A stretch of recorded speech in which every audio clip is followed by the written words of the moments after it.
Muy buenas tardes a todos y todas. A nombre de la Asociación Nacional de Promotores y Educadores para la Salud, AC, es un honor darles la más cálida bienvenida al cierre de nuestra semana de tanatología en la práctica de la salud. Ciencia, ética y compasión. En cada final hay un camino hacia la esperanza. Esta semana ha sido un recorrido que nos transformó. Hemos escuchado voces que iluminaron los rincones más sensibles del ser humano, reflexionando sobre el significado de acompañar y comprender que la tanatología es también un espejo que nos invita a mirar nuestra propia vida con mayor profundidad. Durante estos días descubrimos que acompañar no es solo un acto profesional, sino una forma de presencia auténtica. Un compromiso con la dignidad, la escucha y el alivio al sufrimiento. Cada conferencia abrió nuevas preguntas, nuevos puentes y nuevas maneras de entender el duelo, la muerte y sobre todo la esperanza. Hoy, hoy cerramos este ciclo con una reflexión que nos convoca a cuidar de otros sin olvidarnos de nosotros mismos con la conferencia Pérdidas, Autocuidado y Acompañamiento Tanatológico.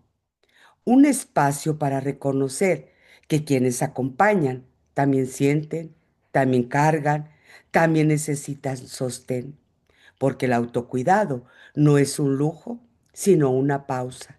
Es un acto de responsabilidad ética emocionalmente, que permite seguir acompañando con la claridad, sensibilidad y fuerza interior.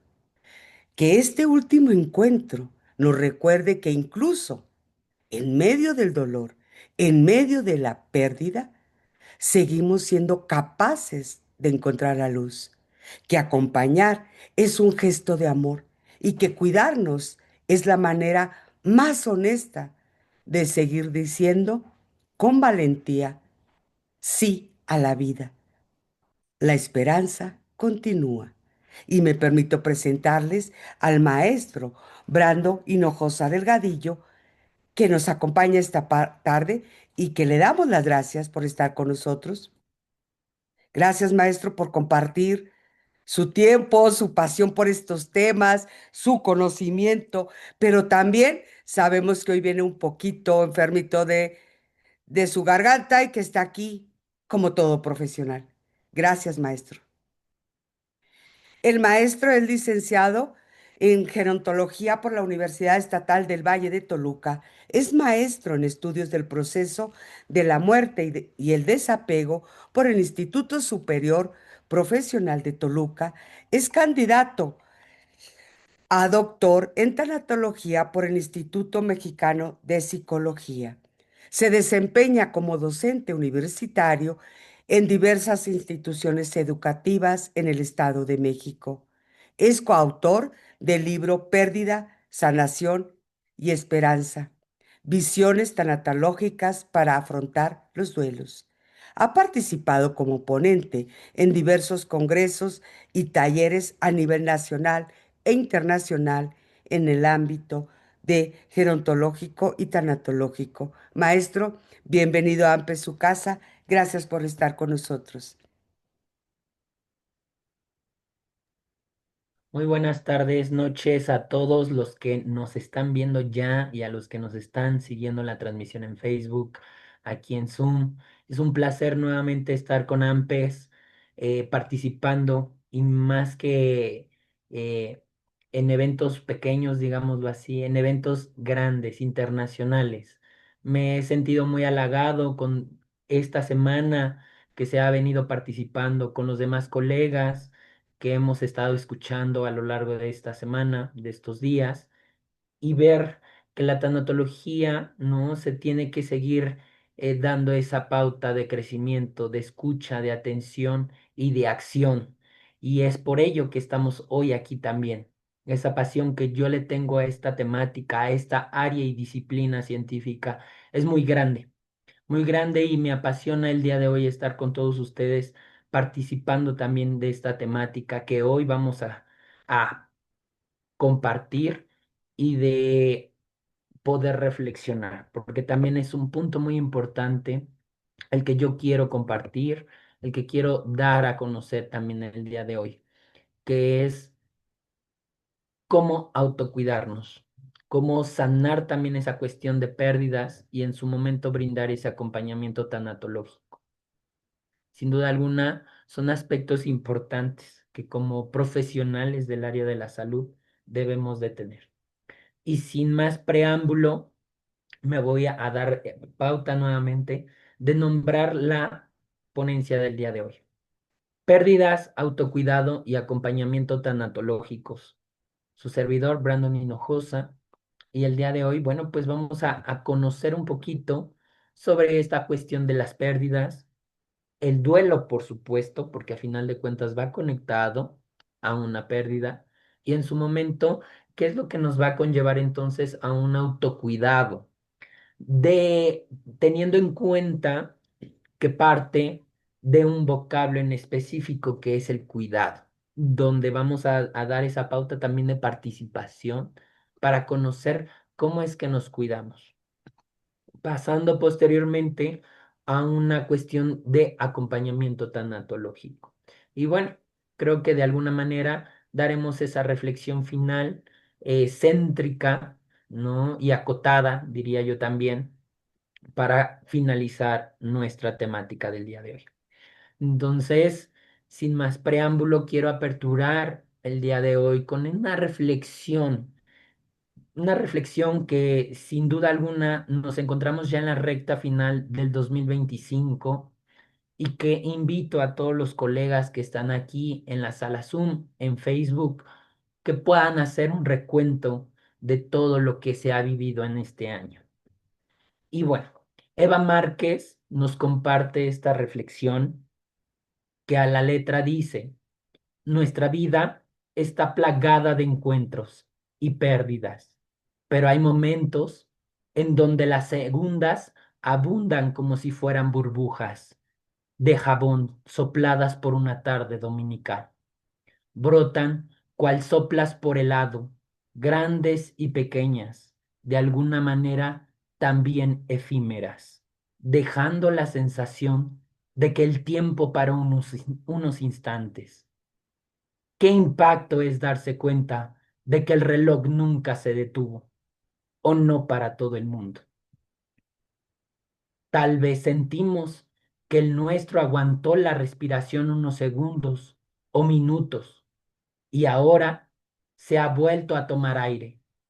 Nos percatamos de que no solo a destiempo, sino incompletos, porque lo que perdemos suele llevarse a su vez un poquito de nosotros.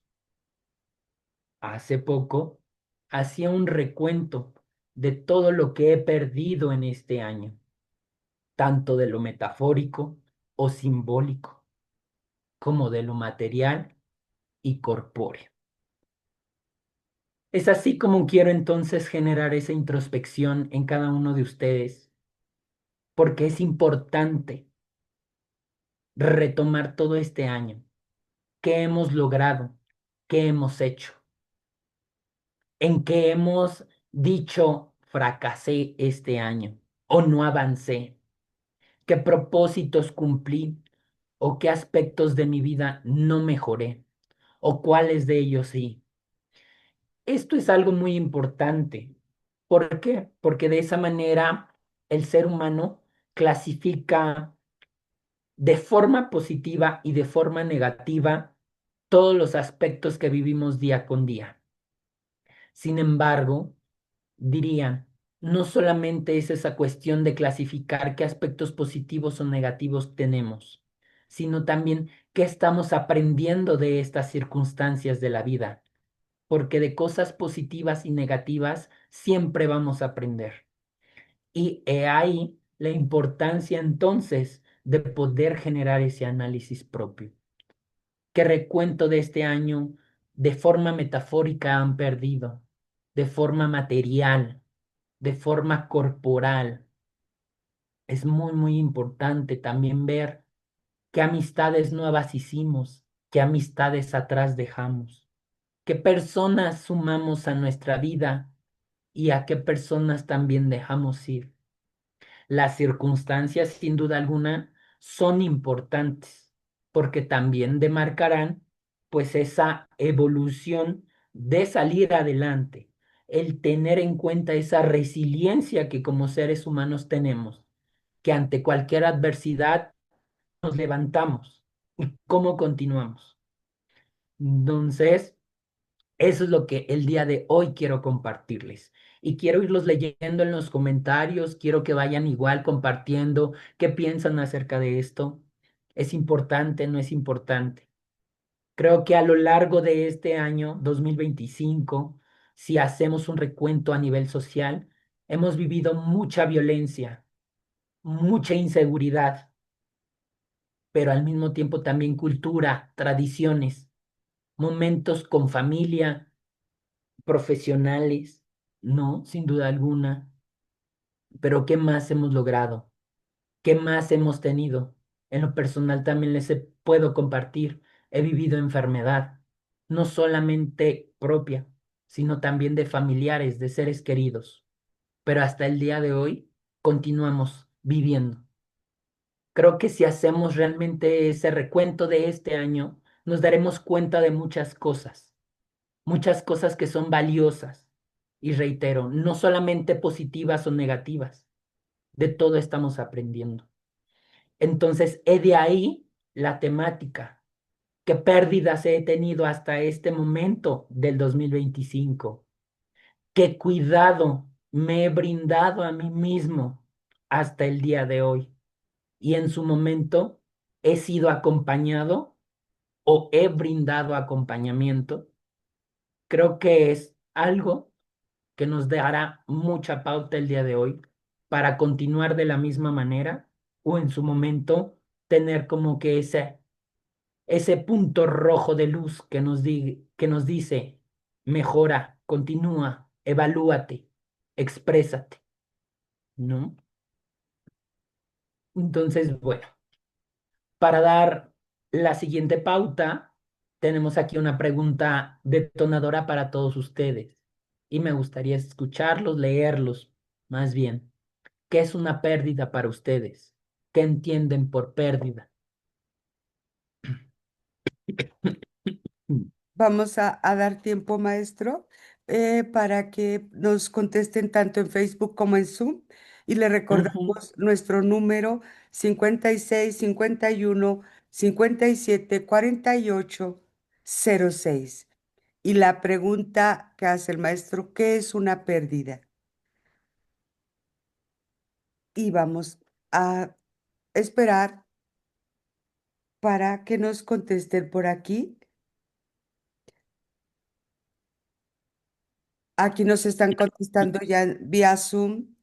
Una pérdida, BD, dice, una pérdida es cuando algo que es de valor para uno le es arrancado de su realidad. ujú. Muchas gracias, BD, por esta respuesta. No, igual vamos a ver si hay alguna contestación en Facebook.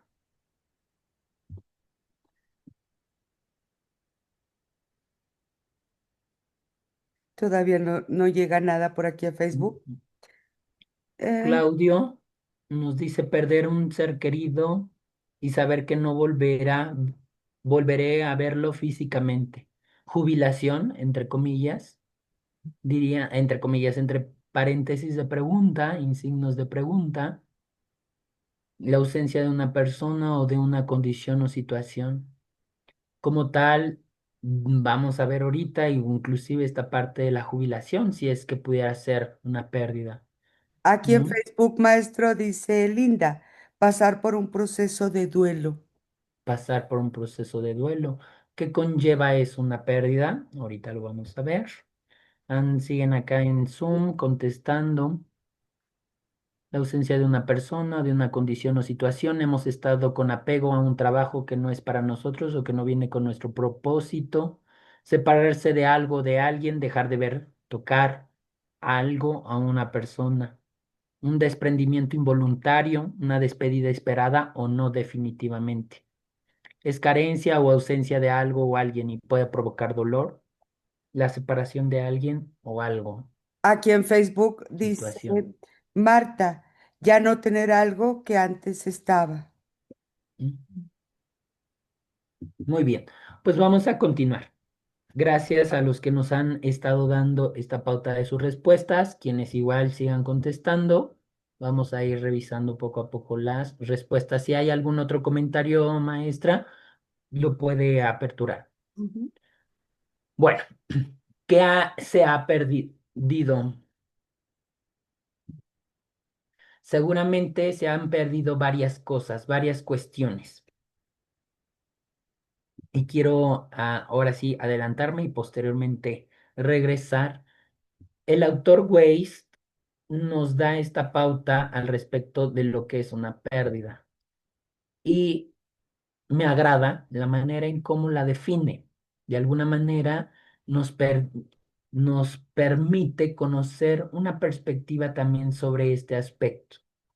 Sin duda alguna, claro está que una pérdida, y bien lo han compartido los colegas, son circunstancias, sucesos que van a producir una inaccesibilidad.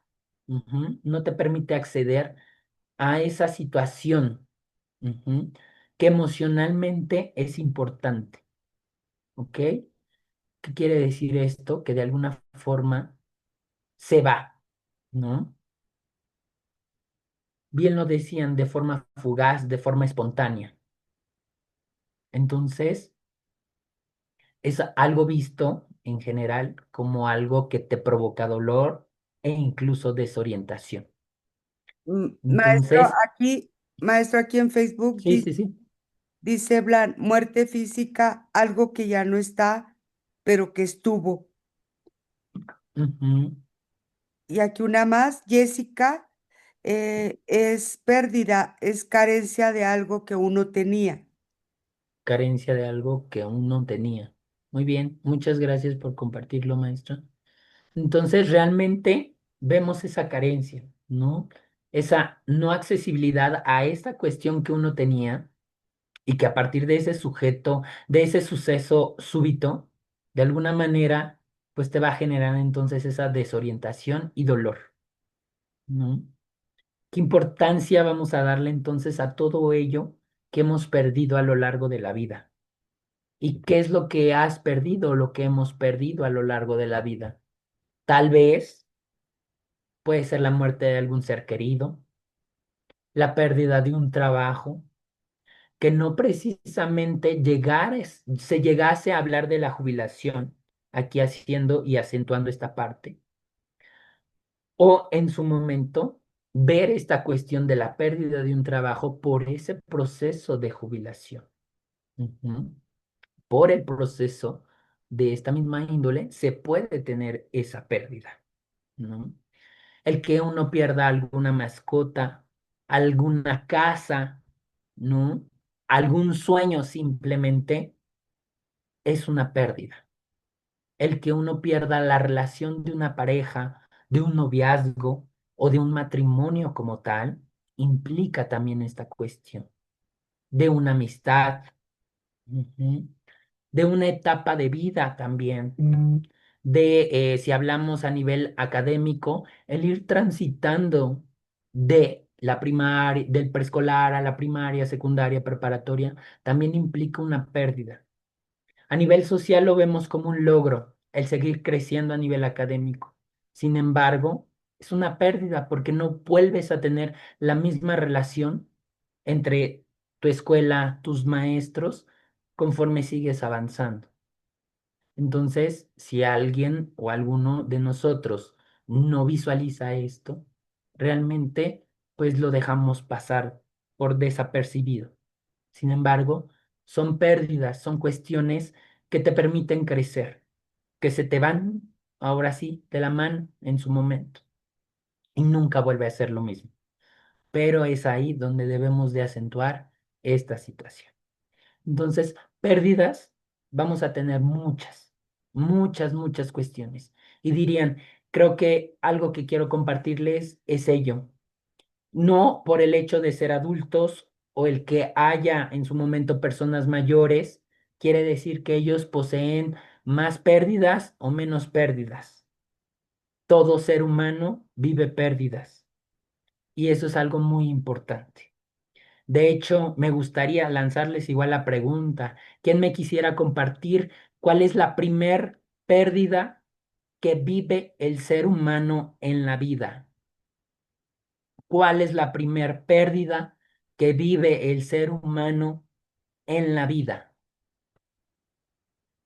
Es algo muy importante y dirían, creo que a partir de ello pudiésemos contemplar todo este caminar.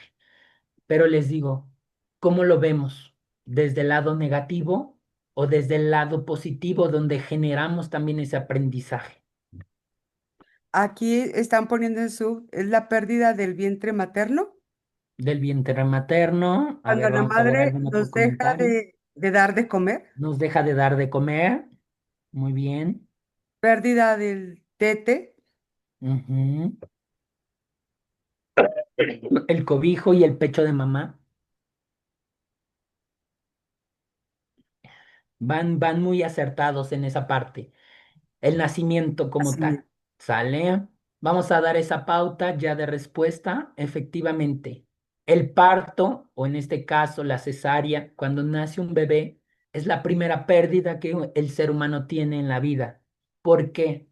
Porque de estar dentro del vientre de la mamá, en ahora sí dirían, en una burbuja oscura, donde está protegido, donde le pasa uno alimento, donde no tiene nada que hacer, estás totalmente cobijado y salir a este mundo es la primera pérdida de confort de esa persona, de salir y ver la luz del hospital, de generar el primer sonido de la vida, ¿no? El llorar, el sentir, todo eso es la primera pérdida que el ser humano vive, pero a final de cuentas es necesario, ¿no? Porque si no, no viviríamos. Sin duda alguna, se sigue dando esa pauta. El tener el contacto materno con la mamá es un vínculo muy fuerte y muy grande el que se tiene, porque es la primera forma de alimentación que tenemos como seres humanos. Algunas personas, pues ahora sí dirían a los 6 meses es cuando un bebé empieza a generar esa alimentación a partir de algunos otros nutrientes, no solamente de la leche materna. Pero en su momento llegado el despego de la maternidad, es otra pérdida que vive la persona, ¿no? Y de ahí, obviamente, pues el crecimiento que se tiene a lo largo de la vida. Entonces, muchas gracias también por responder. Les digo, todo esto es importante de contemplarlo, de tenerlo presente, porque a partir de ello, les digo, es como vamos viendo y sumando estas cuestiones que en su momento también les diría, las han trabajado, las habían considerado tal vez, o había pasado por desapercibido. El hecho también de ir cruzando por las etapas de vida forma parte de esas pérdidas que el ser humano vive, pero en su momento también implicará el ir aceptando ese crecimiento a lo largo de la vida que uno posee. Entonces, sin duda alguna, el hecho de tener un apego hacia alguien o hacia algo es lo que nos va a dar esa pauta de vivir un proceso de duelo. Y aquí tenemos la siguiente pregunta para todos ustedes. ¿Qué es un duelo?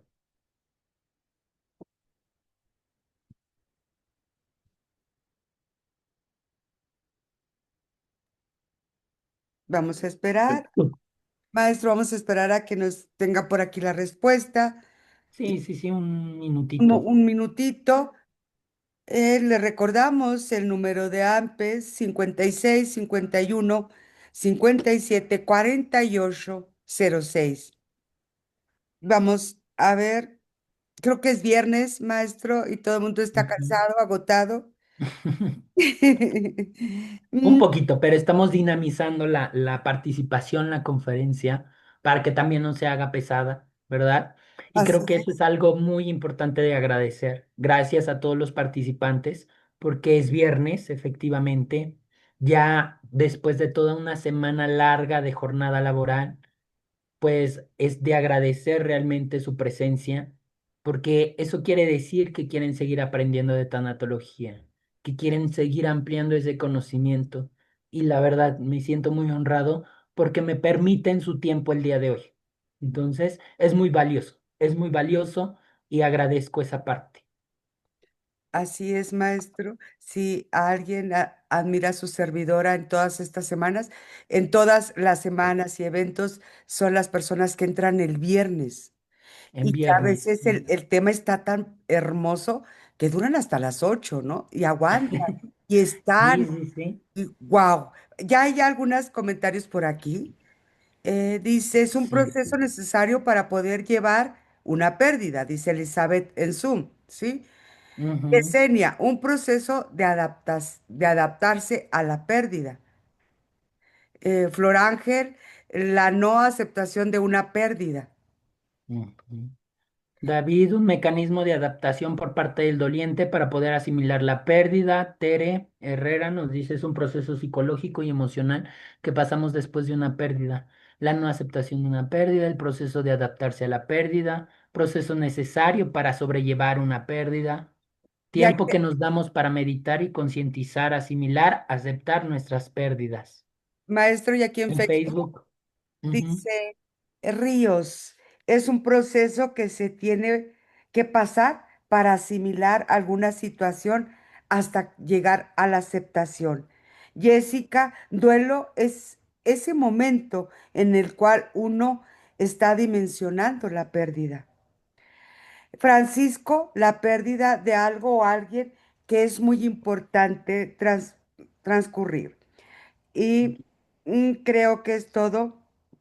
Olga, el duelo es un proceso de adaptación emocional y psicológico que ocurre tras una pérdida significativa, como la muerte de un ser querido, implica sentir dolor, aflicción, una serie de reacciones que buscan restablecer el equilibrio personal y familiar que se ha roto. Muy bien. Muchas gracias, maestro. Bueno, vamos a continuar entonces. Efectivamente, estaba mencionando que a partir de esta acción que te es arrebatada, ajá, de este suceso que te va a desadaptar de esta circunstancia de vida y dependiendo del vínculo afectivo denominado apego, va a generar entonces este proceso de duelo. Ujú. Ese proceso que vamos a transitar. Entonces, de alguna manera, Luis Alfonso Reyes Ubiría, pionero dentro de la tanatología a nivel internacional y, pues ahora sí, mexicano, nos da esta definición que también me agrada. ¿Por qué? Principalmente por las primeras dos palabras que nos dice que el duelo es un proceso homeostático. Ujú. Teniendo en cuenta que la homeostasis es ese equilibrio entre todos los elementos que se constituyen. Ujú.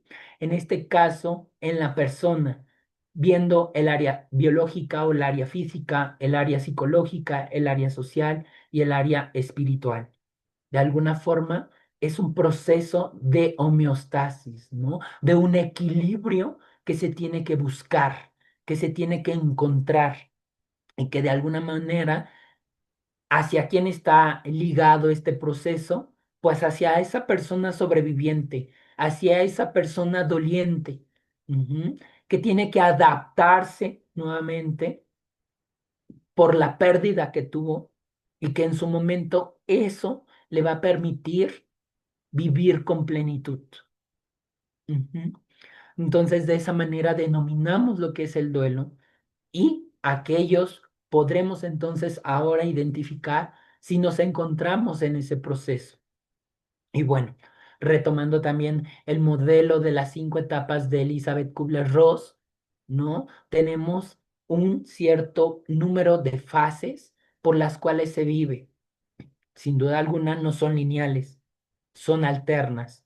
Y de ahí que entonces una persona se puede encontrar en una negación, en un enojo constante por esa pérdida que se ha tenido, en la no creencia de la pérdida, en la negación, en esta parte de generar un pacto o negociación que estoy dispuesto a hacer para conseguir esa sanación o para aliviar alguna cuestión mía o de alguien más, en ese proceso de depresión donde sigo asimilando la pérdida y tengo que analizar cómo voy a continuar con esa vida. Y en su momento, el llegar a la aceptación al tener, pues ahora sí contemplada, esa resiliencia, esa continuidad, esa resignificación también de la pérdida, que es la resignificación, el contemplar el aprendizaje, el aspecto positivo de esta pérdida, de esa cuestión que se vivió. ¿Cómo voy a poder continuar entonces con esa adaptación de pérdida y en su momento vivir con plenitud? Planear qué es lo que quiero hacer con mis demás personas que me rodean y en su momento, bueno, pues dar ese tránsito. Realmente entonces es comprender que las pérdidas van a conllevar un proceso de duelo y a partir de ello, cómo voy a dar ese proceso de homeostasis, de equilibrio, para que mi cuerpo, mi ser, vuelva a vivir. Entonces, eso va a ser súper importante de contemplarlo siempre, ajá, día a día, ante las circunstancias que tenemos. Tendremos que sanar, tenemos que seguir fortaleciendo nuestro aspecto personal en todos los sentidos. Y a partir de ello, también saber escuchar a nuestro cuerpo. ¿Por qué? Porque a veces no lo escuchamos. Entonces, derivado de ello, vendría la pregunta. No, que en su momento, bueno, pues será lanzada.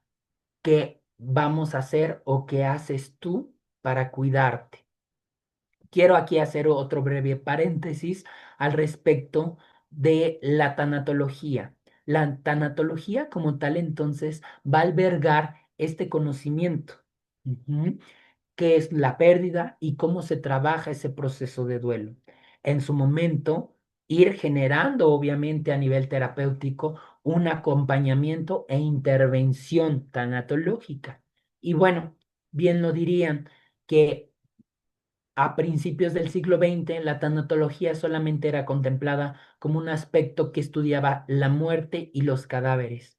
Sin embargo, ¿no? La evolución y la reconstrucción de este vocablo, de esta disciplina científica, a partir del siglo XXI, y si lo ponemos a cuestión de años, a partir de los años 90, fue como se desarrolló entonces estas nuevas premisas de actuación profesional.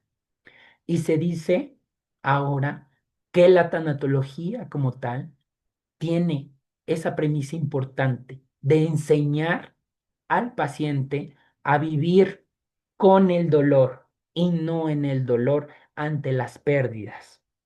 ¿Qué quiere decir esto? Que en su momento haya ese proceso adaptativo, que haya ese proceso de sanación. Que bien, vamos a recordar sucesos adversos, sí.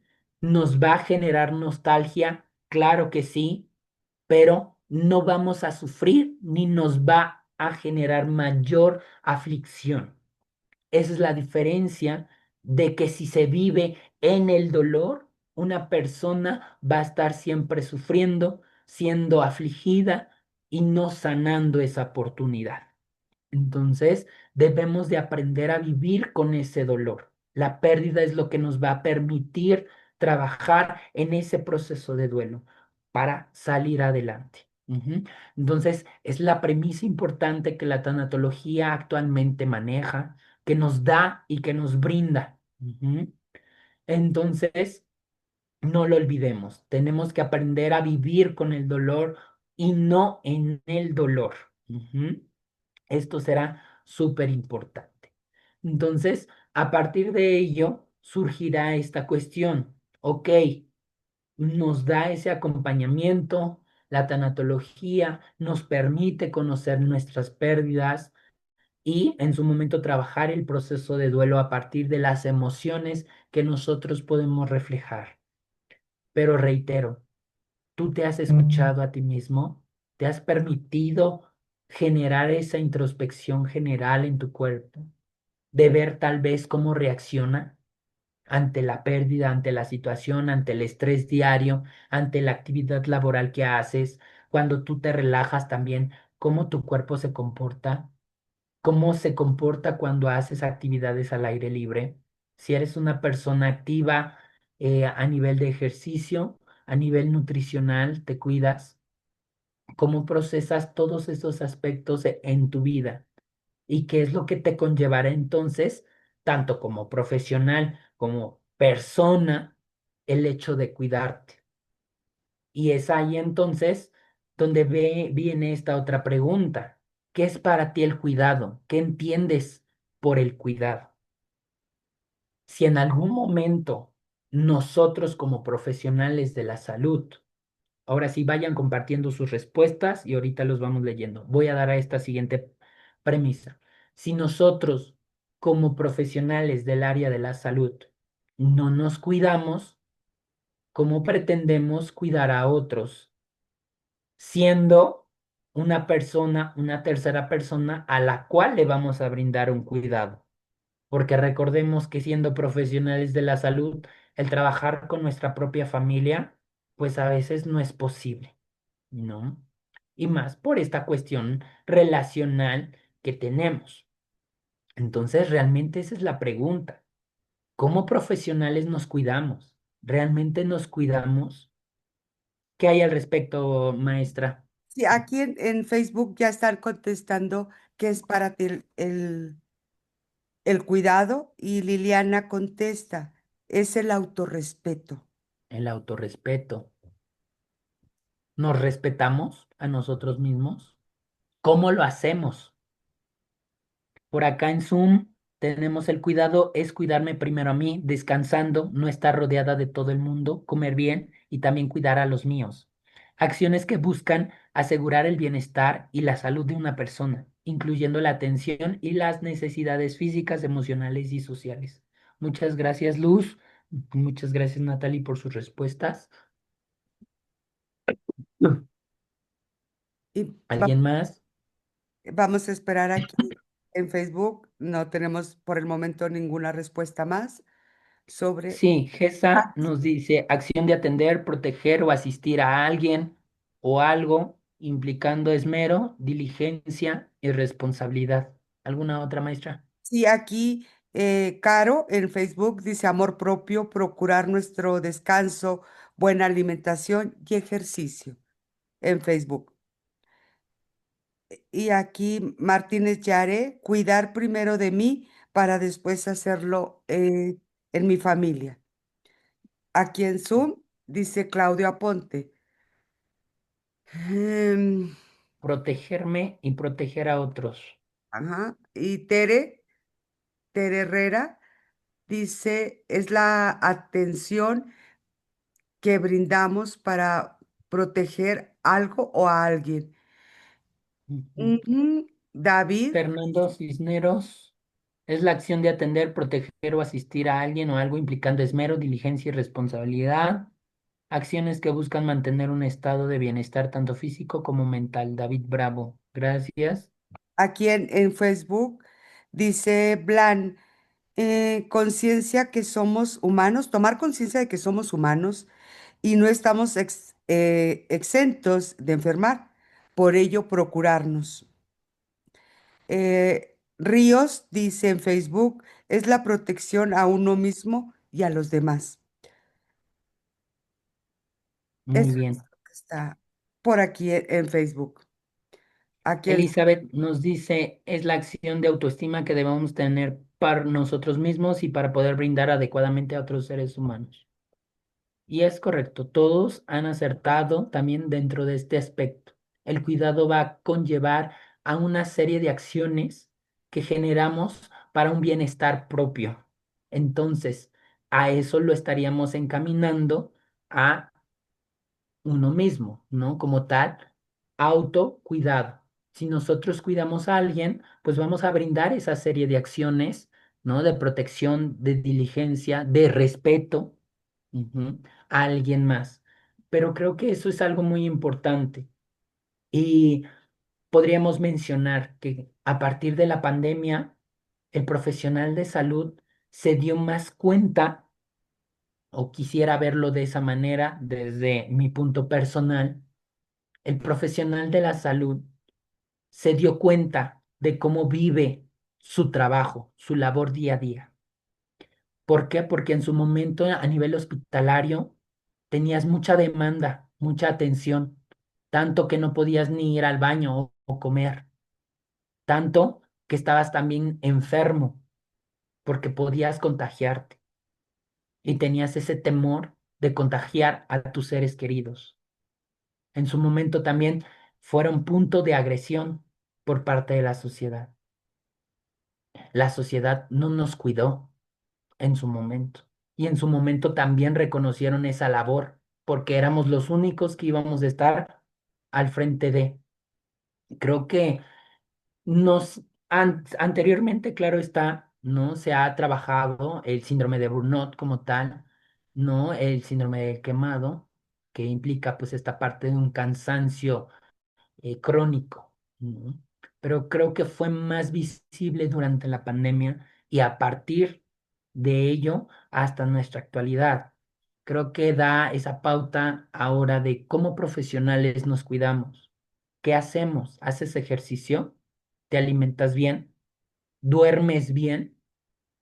¿Qué tanto ocupas redes sociales o el celular para distracción o para beneficio? En su momento, escuchas música, practicas algún deporte, algún arte, cómo desahogas tu mente, cómo brindas también esa atención de escucha a alguien más, o cómo tú te escuchas a ti mismo, cómo crees que fluye tu energía en tu cuerpo, porque recordemos que también somos, bueno, somos energía, ¿no? Energía que nos permite levantarnos día con día y energía a partir de lo que hacemos y decimos para alguien más. Entonces, realmente es visualizarnos de esa manera, ver cómo realmente nos estamos cuidando o no. De ahí tenemos pues esta cita que continúa en las siguientes diapositivas, que en el 2018 Jiménez, Montiel, Fernández y Adame nos brindan. Nos dice que como seres humanos tenemos dos depósitos de energía importantísimos, uno temporal y uno permanente. El depósito temporal desgasta o se gasta diariamente, más bien, con el trabajo, con el ejercicio, con el estrés cotidiano, nos dice, con el sexo inclusivamente y con las actividades diarias en general. Ese depósito de energía, pues obviamente tiene que ser recargado, ser cuidado, ¿no? Brindarle esa atención. Cuando nosotros tenemos ese descuido, de alguna forma, bueno, se va a ver perjudicado. Sin embargo, si esto es constantemente, pues el denominado depósito vital, pues se verá afectado. El depósito vital se entiende entonces como tal a la esperanza de vida que uno posee. Si en algún momento, ¿no?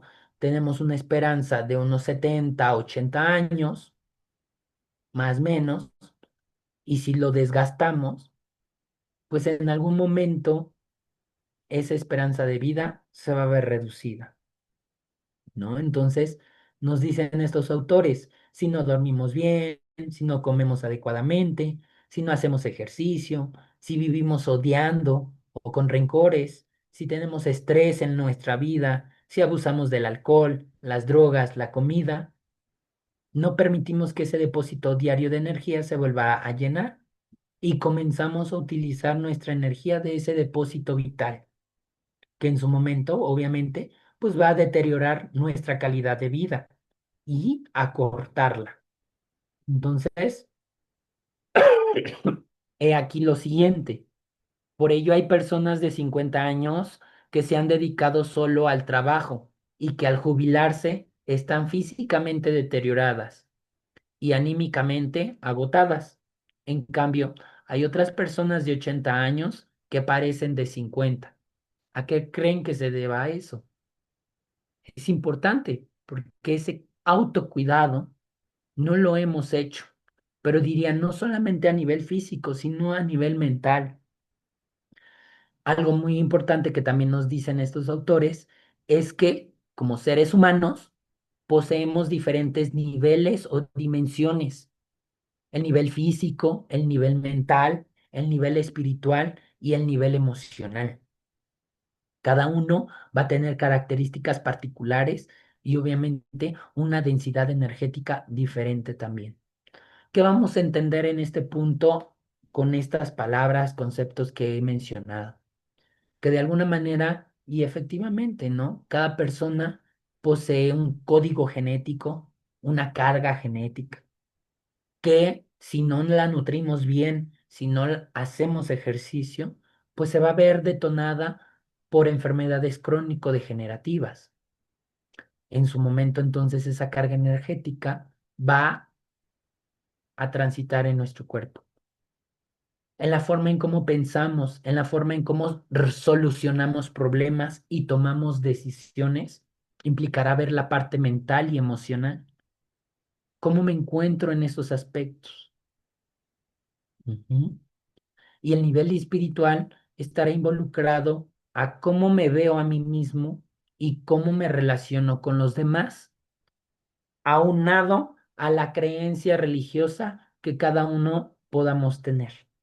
El aspecto espiritual implicará entonces cómo me veo a mí mismo, cómo me siento conmigo mismo, cómo me veo y siento con los demás, cómo me relaciono.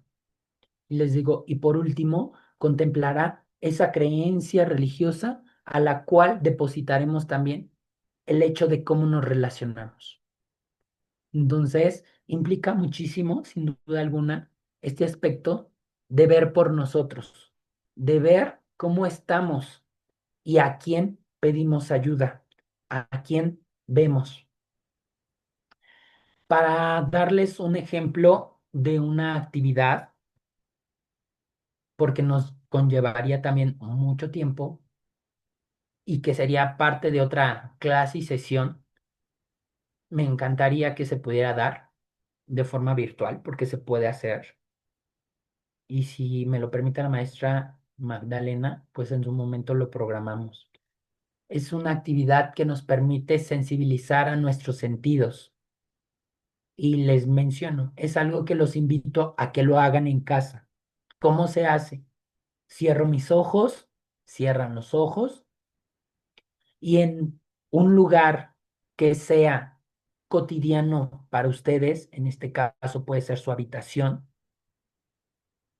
permítanse escuchar de primera instancia todos los sonidos que se encuentran en su alrededor. Posteriormente, olfatear lo que huelen a su alrededor, degustar en su boca todo aquello y sensaciones que puedan tener. Con los ojos cerrados, ¿qué vista tienes? ¿Qué puedes ver a partir de los ojos cerrados? Y por último, la sensación del tacto. ¿Cómo se encuentra tu cuerpo entero a partir de sentir tu cuerpo? Entonces, es una técnica muy, muy fácil porque te permite simplemente sensibilizar estos sentidos, los sentidos que tenemos. El punto importante es reconocer si algo de nuestro cuerpo nos duele o tenemos algo presente. Es ahí cuando nosotros debemos de atender a nuestro cuerpo. y de tener esa parte en cuenta. Me estoy cuidando. Ay, como que sentí un dolor en mi estómago, en la cabeza. Ah, ha de ser por el trabajo. Me tomo una aspirina, tomo agua, se me quita. Mañana normal como siempre. El hecho de generar este tipo de respuestas ante el dolor que pudiéramos tener, ante alguna molestia que podamos presentar, es lo que nos va a orillar de ese autocuidado, ¿no? Que en su momento acaban de mencionar, que conlleva esa serie de acciones. Entonces, los invito a que podamos tener en cuenta este tipo de meditaciones, porque hasta cierto punto va ligado a una meditación, a un reconocimiento propio, pero que va más allá de, que no solamente es algo superficial, sino realmente a conocer. Entonces, como profesionales de la salud, debemos de hacerlo, ¿no? Porque en su momento, ¿cómo vamos a trabajar esta cuestión en el otro? Entonces, si lo hacemos, pues obviamente vamos a aprender a cuidarnos aún más y en su momento ser conscientes de este cuidado que tenemos hacia sí mismos y en su momento sentirnos bien. Vamos a pasar ahora al acompañamiento tanatológico, algo muy rápido también que podamos tener en nuestra conferencia del día de hoy. ¿Y qué quiere decir acompañamiento tanatológico? Bueno, que vamos a ayudar a una persona a gestionar el duelo y sus emociones. Parte fundamental que la tanatología a nivel de intervención vamos a generar. En su momento, pues es ayudar a generar esa gestión de emociones, de tristeza, de miedo, de culpa, de melancolía, ¿no? De enojo, de rabia, de temor que tenemos en nuestra persona. ¿Cómo vamos a ayudar a transitar a ese doliente, a esa persona doliente al respecto? Entonces, el acompañamiento tanatológico servirá para que una persona pueda también tener esa reintegración en la vida, honrando la memoria de aquello que perdió. Ujú. De alguna manera, el acompañamiento tanatológico será la primera forma de intervención tanatológica que se tiene. ¿Por qué? Porque de alguna manera la segunda parte viene ya con una intervención como tal, ajá, que implicará una terapia individual, una terapia familiar, ¿no? Una terapia en pareja, incluso, que conllevará emplear otro tipo de estrategias y herramientas tanatológicas para sanar alguna cuestión en una persona. Y el acompañamiento tanatológico dará entonces esta pauta de ser una ayuda, ujú, para gestionar las emociones, para ser escuchados, para realmente también tener esa conciencia clara de lo que uno vive. Y bien dirían, el acompañamiento prácticamente se estaría dividiendo en dos aspectos importantes todavía, en la ayuda tanatológica y el acompañamiento tanatológico. Y que bien dirían, no solamente es el hecho de estar ahí con la persona, ¿no? La ayuda implicará como tal el generar algo por alguien. ¿En qué necesitas que te ayude? ¿Qué requieres que haga por ti? Necesitas que yo te impulse para que tú puedas salir. Eso es lo que se tendría que hacer en una ayuda tanatológica. Ujú. Yo me pongo al servicio de ti para que tú puedas subir, para que tú puedas escalar. Te voy a ayudar. Y el acompañamiento tanatológico implicará el hecho de estar ahí para esa persona. No necesitamos hablar a veces para que alguien se sienta acompañado. Entonces, también es importante contemplar estos aspectos. Ujú. Y de primera instancia, pues es algo que podemos hacer. ¿Qué hacemos? Ujú. Bien decía el doctor Ulises el miércoles, no solamente el hecho de acompañar tanatológicamente quiere decir que tiene que ser estático. Ujú. Mencionaba también esta parte de que no es la única acción que puede hacer el tanatólogo. No, porque la intervención tanatológica, reitero, está dividida en dos, dentro de la intervención terapéutica y el acompañamiento tanatológico. ¿Qué vas a hacer para gestionar entonces ese duelo? ¿Qué vas a hacer para ayudar a esa persona a transitar? Debemos actuar y tú mismo debes actuar también contigo. ¿Cómo gestionas tus emociones? ¿Cómo transitas esos procesos de duelo? Ujú. Entonces, ahí tenemos este dato importante. ¿Sale? Y bueno, de esta manera, pues yo también ya voy concluyendo mi participación y tenemos esta reflexión final muy, muy acotada. ¿Qué les puedo decir a cada uno de ustedes como colegas? Que busquen ese equilibrio, que busquen sanar su mente, sanar su cuerpo, sanar tu alma. Cuídate como tal, cuídate y acompáñate también. Ujú. Pues muchas gracias por su atención. Ha sido una hora, literal, compartiendo la temática y con mucho gusto, pues ahora vamos a proceder a la sesión de preguntas, dudas que puedan tener. Maestra Magdalena, le Sí, cedo la palabra para poder compartir esta sección del día de hoy. muchísimas gracias, maestro. Hay muchísimas, pero bueno, vamos a empezar mientras eh, aquí está una enfermera de Michoacán que le pregunta, ¿cuántos tipos de dolor emocional existen ante una pérdida? ¿Cuántos tipos de dolor emocional existen Ante ante una una pérdida. pérdida? Estaríamos clasificando pues muchísimos. ¿Por qué? Y recordemos que este tipo de dolores no se cuantifican hasta cierto punto, ¿no? No hay como una escala que diga, ah, de 0 a 10 me duele tanto, ¿no? Va a depender mucho de la experiencia que se viva.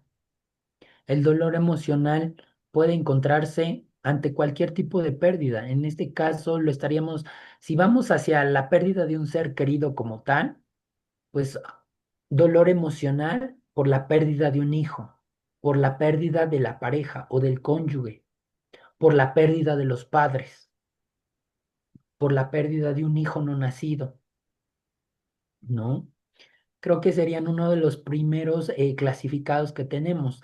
El ligarlo al rol social que tenemos ante la pérdida de un familiar, la pérdida de los abuelos, un dolor emocional por la pérdida de los abuelos, ¿no? Entonces, si lo vemos así, estaría ligado al rol social que se juega, teniendo en cuenta que sea una pérdida familiar. De ahí, si fuera alguna cuestión material, alguna cuestión de otra índole, pues sería un dolor emocional por la pérdida de una mascota, por la pérdida del trabajo, la jubilación como tal, ¿no? Estaría denominándose de esa manera, por la pérdida de una casa, por la pérdida de un matrimonio, ¿no? Como tal, matrimonio, no de la pareja de que en su momento pues te acompañó a lo largo de toda la vida, ¿no? Entonces, el dolor emocional estaría tipificado de esa manera. Ujú. Muchas gracias, maestro. Aquí un estudiante de psicología, Sí. México, le pregunta, ¿cómo, cómo trabaja un tanatólogo con una persona que sabe que su enfermedad es terminal para ayudarla a aceptar su situación y disminuir el miedo a la muerte? ¿Y de qué Disminuye. manera puede un tanatólogo acompañar a una persona que incluso después de mucho tiempo sigue sintiendo un dolor muy fuerte por la pérdida de un ser querido? Y así también una pregunta más, ¿y de qué Sí. manera un tanatólogo puede aprender a no cargar con el dolor de las personas que acompaña y cuida y cómo cuidar él mismo y cómo cuidarse de él mismo. Son tres Mm, preguntas que le hace, maestro. Muy bien, creo que todas van relacionadas a de cómo brindar ese cuidado, atención a alguien más y en su momento cómo me voy a cuidar a mí mismo. Ujú. Importante, cuando lo primero que se tiene que hacer, pues es ver esa necesidad de la persona. ¿Qué necesidad tiene? Porque el hecho de decir que le tiene miedo a la muerte, así como tal, el miedo a la muerte es muy amplio. ¿Por qué? Porque no quiere morirse de primera instancia, no quiere irse de este mundo. Otra, no quiere dejar a su familia. Le tiene miedo a la forma en cómo va a morir o cómo quiere morir. A que el costo de este tránsito que conlleva le va a costar mucho dinero a la familia o le va a costar dinero a él cuando no lo pueda tener. Los miedos ante un lecho próximo a la muerte son muchos. El hecho de tipificarlo como tal miedo a morir, tenemos que desmenuzarlo, dirían, en muchas partes más. De esa manera estaríamos priorizando la necesidad del paciente. ¿A quién, por qué tiene miedo a morir? ¿De qué forma? ¿De qué tipo? Eso es algo muy importante que debemos de tener en cuenta. Ver la necesidad específica para que a partir de ello le podamos decir o podamos actuar sobre la situación. Porque bien dirían, te dice el paciente, ah, pues es que tengo miedo a morir, no me quiero morir. Y tú le respondes, pues no te vas a morir pronto, tú te vas a sanar, vas a estar mejor. Híjole, pero pues, es que realmente tengo miedo porque no sé cuánto va a costarles esto a mi familia. O es que tengo algo pendiente con un primo o con un familiar lejano. No quiero morir sin verlo por última vez y decirle que me perdone, ¿no? Y uno contestó, ah, pues es que todavía vas a tener una larga vida, no te preocupes, estás sanando, no tengas miedo, ¿no? Entonces, dices tú, pues la respuesta que le damos, pues no está funcionando porque ni siquiera preguntamos más allá de. Algo muy importante también de tener en cuenta es preguntar, indagar sobre el aspecto. ¿Por qué le tienes miedo a morir? ¿Qué te da miedo? Compárteme, yo te escucho. De primera instancia es dar pauta a esa temática, a no tener miedo. Como profesional, no debes de tener miedo a interrogar de esa manera. ¿Por qué? Porque de alguna de forma vas a adquirir el conocimiento del paciente y ahora sí vas a conocer qué es lo que requiere para poder actuar. No, pues que requiero ver a fulanito de tal porque necesito despedirme de él, necesito pedirle perdón. Ah, bueno, a ver, vamos a contactar a sus familiares. Oiga, necesitamos que contacten a esta persona. El señor Juan requiere verlo, lo demanda de esa manera y en la posibilidad que se dé, pues que pueda visitarlo aquí en su casa o aquí en el hospital. De alguna manera es realmente desmenuzar aquella inquietud que tiene el paciente para que se le dé solución. Si en algún momento requiere de alguna sesión de meditación para despedirse de alguien que no pueda verse de forma física, también lo puede hacer, se puede hacer, porque estaríamos dándole esa pauta de sanación y de, pues sí, de dejarlo fluir a la persona, ujú, de que se pueda ir en paz, de que se pueda ir tranquilo. Eso es algo muy importante. Ajá. De esa manera se trabaja cuando alguien requiere de algo. El poder indagar, más a fondo, priorizar esa necesidad y poderla atender. Ahora, dices tú, en este proceso de indagación, de acompañamiento, de actuación, pues obviamente vas a generar un cierto apego también a la persona, a los pacientes. Y creo que eso es común. no solamente en el aspecto de un lecho de muerte, sino simplemente en una hospitalización, en una atención con un paciente con el cual pues de forma cotidiana ves. ¿Por qué? Porque ves la enfermedad de esa persona, ves ese transitar y en su momento su evolución. Entonces, si tú lo cuidas, si tú le brindas esa atención, sin duda alguna vas a generar un cierto vínculo. Cuando tú te separas de esa persona, te tienes que cuidar y aliviar también a ti mismo. Ujú. Tienes que transitar por un proceso de duelo, pero en su momento también de sanación. Cuando tú tienes mucho cúmulo de pacientes y en este caso, pues también requieres de esa sanación como profesional, ¿qué es lo que haces o qué es lo que hago? Pues tenemos que también tener terapia.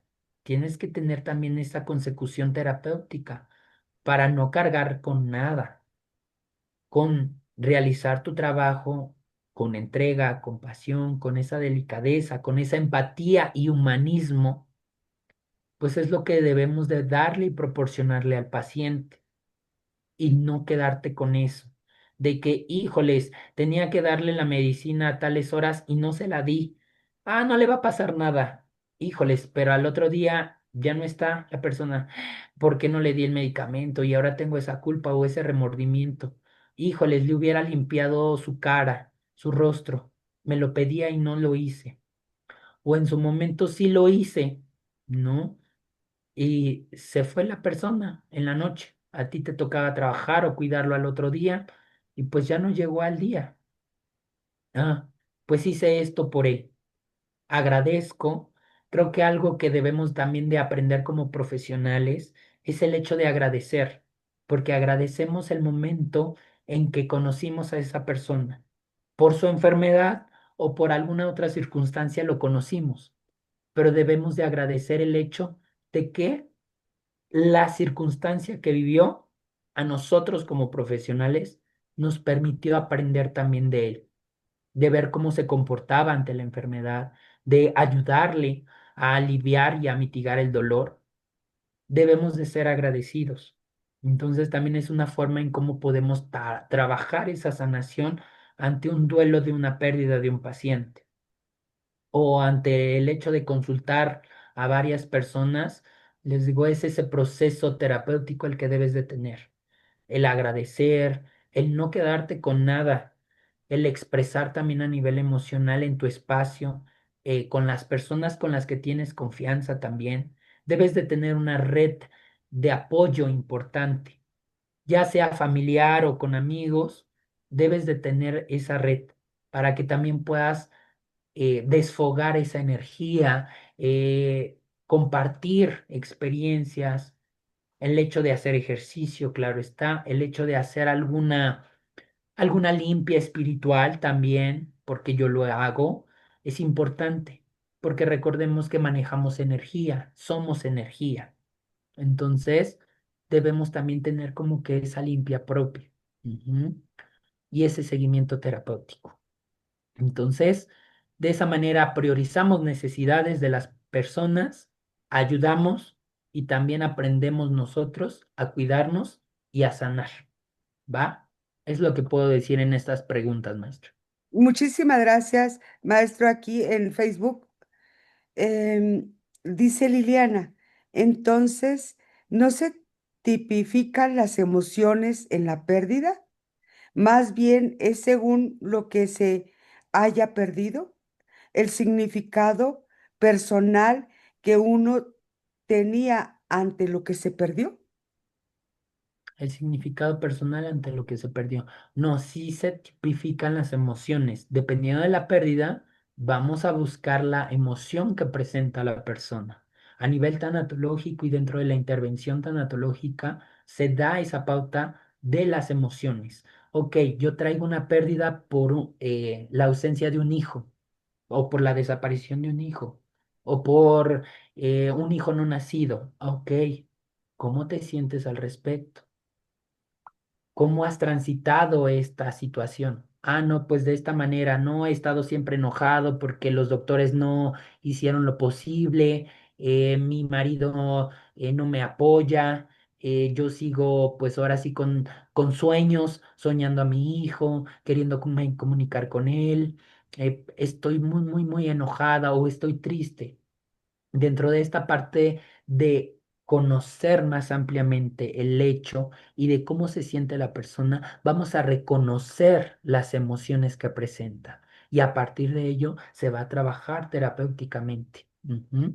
¿Por qué? La mayoría, algunos pueden tener culpa, miedo, tristeza, ¿no? Esa impotencia de no haber salvado a su ser querido o simplemente el hecho de una situación de muerte súbita, ¿no? Entonces, sí trabajamos con las emociones y se tienen que buscar, dependiendo de la pérdida y del dolor emocional que presente la persona. ¿Sale? Listo. Muchísimas gracias. Aquí una más. Una psicóloga clínica de Nicaragua. ¿Cuáles son las estrategias de intervención y acompañamiento recomendadas para pacientes diagnosticados con trastorno de duelo prolongado o duelo complicado? Ok, ya hablando sobre un duelo, de veras, bueno, creo que me faltó aclarar esa parte. Es muy, muy, muy importante. Qué bueno que se hizo esa pregunta. Importante. La intervención, como lo mencionaba, la intervención tanatológica se va a estar dividiendo en esa parte, en la cuestión de acompañar y como tal en la intervención terapéutica. La intervención terapéutica va a ir encaminada a duelos patológicos, a duelos que ya traspasan más de un año, año y medio y que no se ha podido sanar, que la persona sigue sufriendo y teniendo ese dolor constante. A partir de ello se requiere entonces ciertas estrategias para sanar esta cuestión. El acompañamiento tanatológico y la ayuda tanatológica como tal se va a brindar en duelos que no son patológicos o en ese acompañamiento de un transitar del duelo, de un duelo normal, ¿no? Que en su momento la persona por sí sola ha sabido gestionar sus emociones, ha sabido transitar esa pérdida y en su momento simplemente requiere de esa ayuda o de ese acompañamiento. Ujú. Es importante tenerlo en cuenta. ¿Por qué? Porque ahora sí, como tal, la intervención tanatológica en consultoría va a requerir para aquellas personas que no han podido sanar el duelo. Entonces, dentro de esas mismas estrategias, pues podríamos estar hablando ya de alguna situación o circunstancia de meditación, de realizar acciones ritualizadas para sanar esa perspectiva, de estar trabajando ahora sí, esta cuestión de la lenguaje evocador, de reconocimiento de emociones y de sanación. Ujú. Creo que en general son parte de algunas técnicas, herramientas que su servidor utiliza para trabajar ya como tal un duelo patológico. Ujú. Y bueno, obviamente, dependiendo de la perspectiva de cada colega, pues son las herramientas que emplea para la sanación del duelo. Pero solamente reitero. La intervención tanatológica terapéutica se utiliza para las personas con duelo patológico. El acompañamiento y la ayuda tanatológica es para aquellas personas que transitan un duelo normal y ahora sí no da pintas a algo patológico. Ujú. Muchísimas Esta tan gracias, importante. Sí, maestra. maestro. Lo estoy viendo que ya está sufriendo con su garganta Un y poco. ya creo que mejor vamos a cerrar por... ¿Hay alguna otra pregunta, Sí, maestra, de sí, las de la semana que quisiera responder? Adelante, estoy dispuesto a una más, ok, pero sí, ya la garganta ya me la escucharon. sí, Una ya lo veo. disculpa enorme. Estoy sufriendo con usted al verlo. Es una enfermera de Veracruz y le pregunta, ¿cree usted cree usted implementar una política pública que establezca el apoyo frontal para mejorar el programa de cuidados paliativos y tanatológicos en los hospitales del sector salud? Sería importante generar esa política, porque bien también lo comentaron los colegas a lo largo de la semana. Necesitamos mucho más reconocimiento de esta disciplina en los hospitales. ¿Por qué? Porque el cuidado paliativo llega a muy pocas personas. Hay muy pocos colegas en general capacitados en esta área, pero que no solamente se requiere tener esa capacitación, sino que es un conjunto de de este actuar, ¿no? A final de cuentas, del hecho de cuidarte como profesional para que en su momento puedas brindar ese cuidado y acompañamiento a alguien más. Entonces, sin duda alguna, se requiere sí de una política pública mucho más amplia dentro del área de cuidados paliativos para seguir actuando, porque muchísimas personas tienen dolor, presentan dolor, ujú, y no se les da la atención al 100%. Entonces sí se requiere evaluar y poner en marcha, ¿no? Porque de esa manera podemos seguir ampliando también ese conocimiento.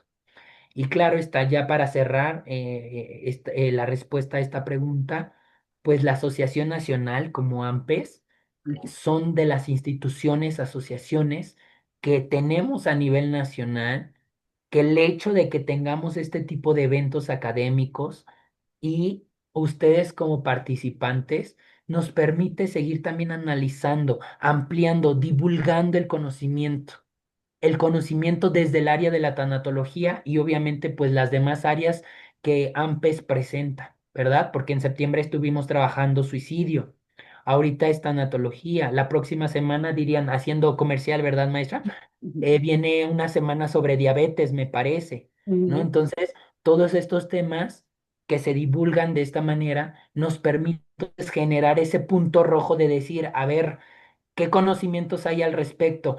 ¿Qué debemos de hacer? ¿Debemos de poner una política pública mucho más amplia? Claro que sí, pero es cuestión de ponernos en acción. Y dirían, no solamente lo podría hacer yo, se necesita de un equipo que se ponga a trabajar al respecto. Y claro, llegar ahora sí al Senado con la propuesta. Bien les podría compartir, se supone que en este año, más o menos en abril, había una activista que iba a presentar una ley al respecto, o una propuesta de ley más bien, sobre la eutanasia para aquí México, para que se validara la eutanasia aquí en México.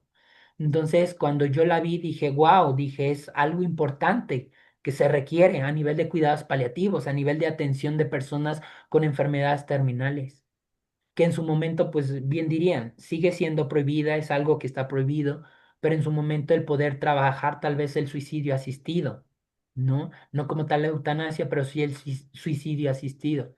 Entonces, de alguna manera, es poder visualizar. Créanme que cuando yo vi esa publicación al respecto de esta pues, propuesta de ley, dije, yo voy con todo con esa persona que lo va a hacer a nivel de Senado, porque es necesario. Entonces, a nivel de cuidados paliativos también se requiere. Les digo, pero a veces no solamente es el trabajo de una sola persona, debemos de unirnos aún más.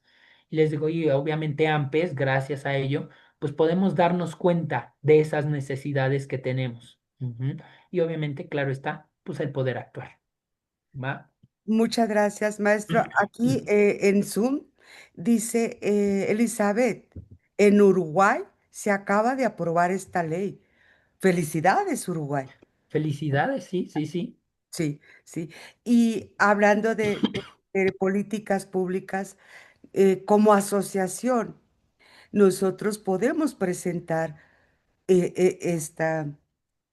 estos proyectos de ley, eh, Ujú. presionar un poquito a las autoridades, pero para ello necesitamos también un respaldo de las personas que nos siguen, para que Se nos puedan necesita. escuchar, para que nos puedan dar, para que nos puedan permitir hablar y que se nos pueda escuchar. Eh, Ujú. Podría decirse que soy una soñadora, pero creo que sí se puede cuando se Sí se intenta. puede.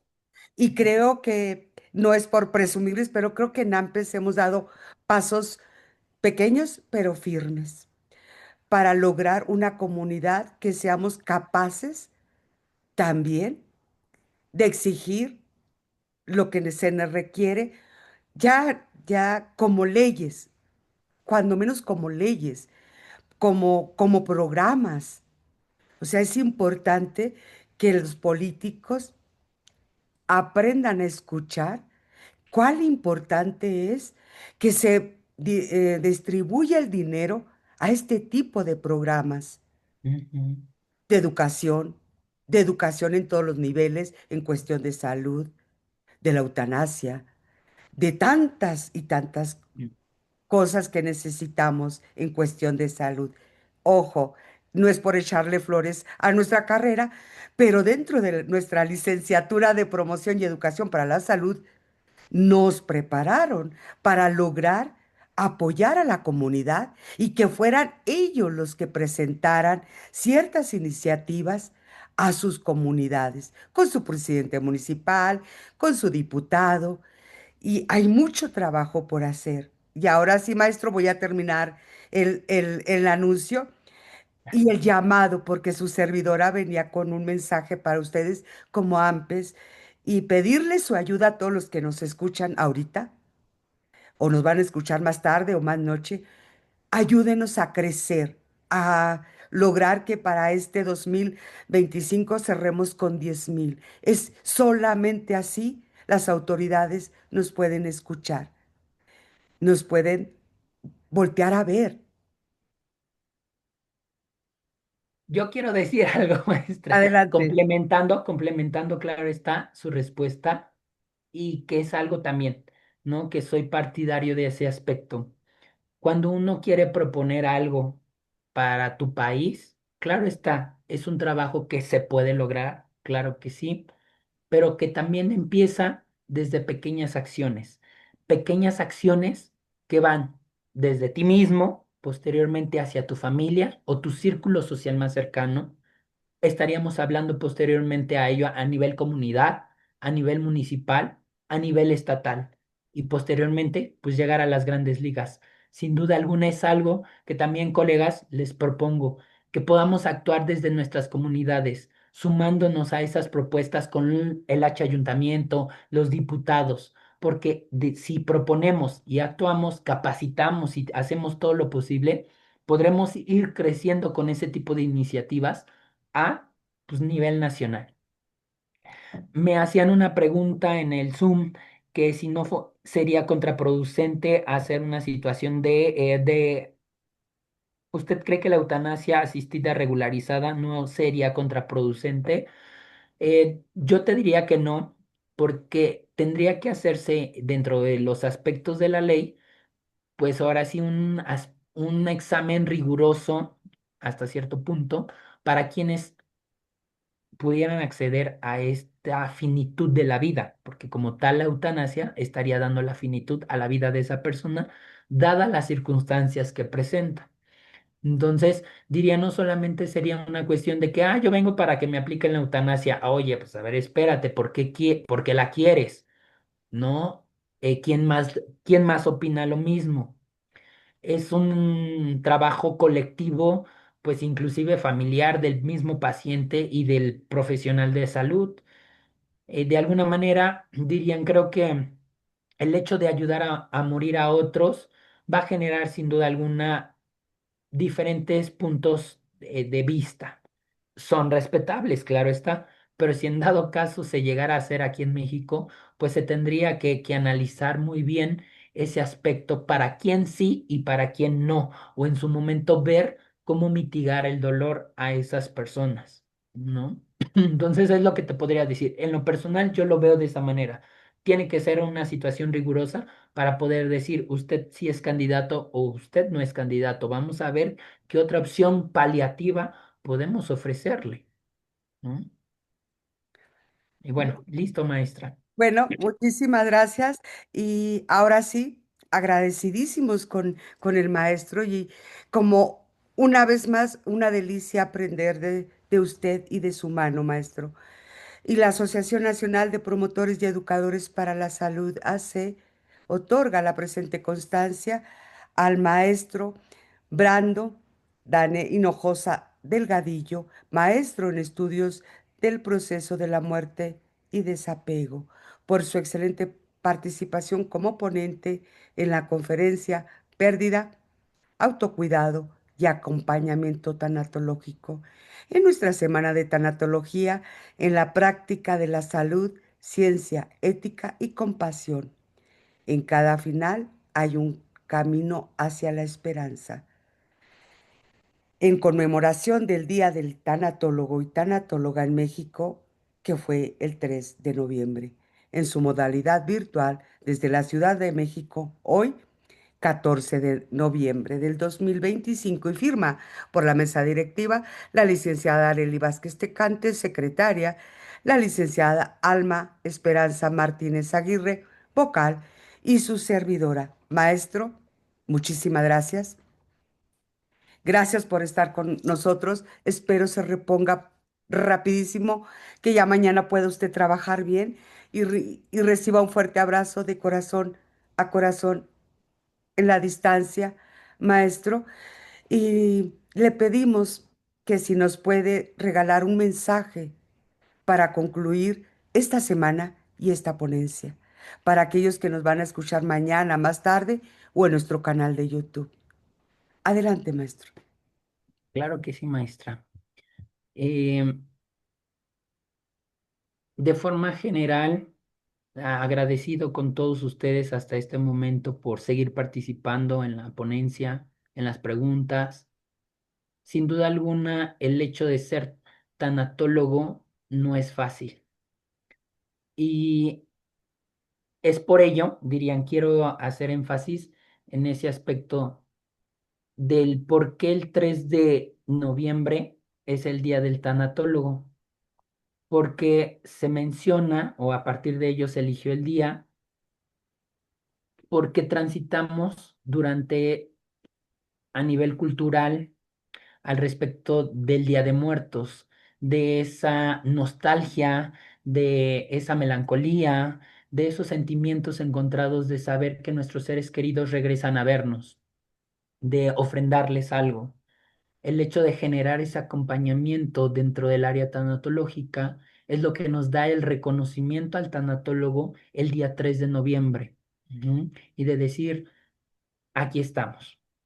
Entonces, el hecho de trabajar alguna intervención tanatológica desde las áreas de profesionalización que uno puede poseer, enfermería, trabajo social, fisioterapeuta, educador y promotor para la salud, ¿no? Gerontología. Como tal, la tanatología hasta este punto todavía sigue siendo un punto especializante. ¿Qué quiere decir eso? Que solamente se puede dar a partir de un posgrado. Ujú. Entonces, es un actuar para alguien más.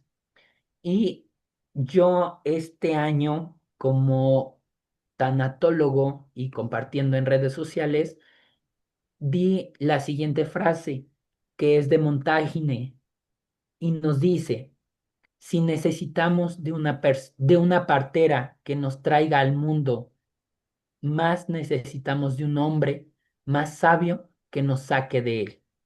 Entonces es una frase fuerte, muy bonita en lo personal y bueno, dirían, si la actualizamos, si en algún momento requerimos de un doctor, de un médico, de enfermeras y de un gran equipo de salud, porque no solamente es uno, de un gran equipo de salud que nos ayude a nacer, necesitamos también de un gran profesional que nos ayude a salir de él, ¿no? Entonces, el tanatólogo ahí está presente y hay que, pues, dar la mejor intervención, acompañamiento, escucha, humanismo y empatía a aquellas personas que requieran de nuestro servicio. Entonces, cuidémonos para poder acompañar y cuidar a otros. ¿Sale? Muchas gracias, maestra. De esa manera, pues yo cierro compartiendo esta frase. Muchísimas gracias. Hermosa, hermosa frase. Y Arpes agradece a todos los que entraron toda esta semana aquí a Zoom, a las redes sociales. Y vuelvo a decir, tenemos el poder de esparcir luz. Tenemos el poder. No tenemos ni idea de hasta dónde puede llegar este mensaje, ni a quién. No tenemos ni idea ni quién lo necesita, porque estos dolores se esconden, Ujú. no los publicamos. Entonces, te pedimos que compartas esta ponencia, porque esa persona que la ves en la foto de perfil muy sonriente, detrás de esa sonrisa puede esconder una pérdida. Y que todavía para muchas personas escuchar tanatólogo, tanatóloga, cuidados paliativos es sinónimo de muerte y sufrimiento. No conocen, no se dan la oportunidad de escuchar y aprender qué es un tanatólogo y la importancia que es en nuestra salud integral. Como decía toda esta semana, existen muchas pérdidas en todo desde que llegamos a este planeta Tierra y que se van acumulando, acumulando, hasta que llega una más grande y nos hace tronar, porque venimos acumulando pérdidas y nunca nos dimos la oportunidad ni de un tanatólogo ni de un psicólogo, porque no lo creemos importante, porque nadie nos educó, nadie nos enseñó que podríamos hacer eso o que deberíamos hacer eso.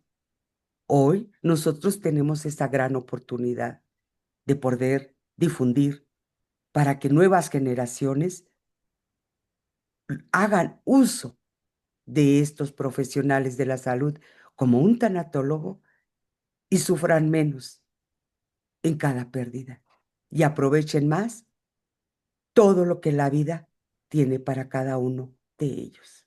Y si nos unimos, podemos juntos salvar un corazón triste, una familia que está llorando o simplemente una mujer que por alguna razón acaba de abortar y está sufriendo en silencio, o una madre que acaba de perder un niño. No lo sabemos. Hay pérdidas que dejan marcados y que ni cuenta nos damos. Y solo tal vez escuchar al maestro con estas preguntas detonantes decida buscar ayuda, o cuando menos hablar de la pérdida que trae, aceptarla. Así que, de corazón a corazón, ese es mi mayor deseo para todos ustedes y para todos aquellos hasta donde llegue logremos impactar esa luz, esas chispas de luz, que la luz es conocimiento. Eternamente agradecidos, deseosos de que pasen el mejor fin de semana, lleno de amor, de bendiciones, y los esperamos la próxima semana con la jornada de la diabetes y el próximo mes de diciembre para cerrar sobre VIH-Sida. Entonces, gracias y ojalá nos ayuden a llegar a los 10,000. Bendiciones. Claro que sí, síganos en redes sociales. Dios Muchas los gracias, bendiga. doctora. Excelente noche a todos. Un abrazo fuerte.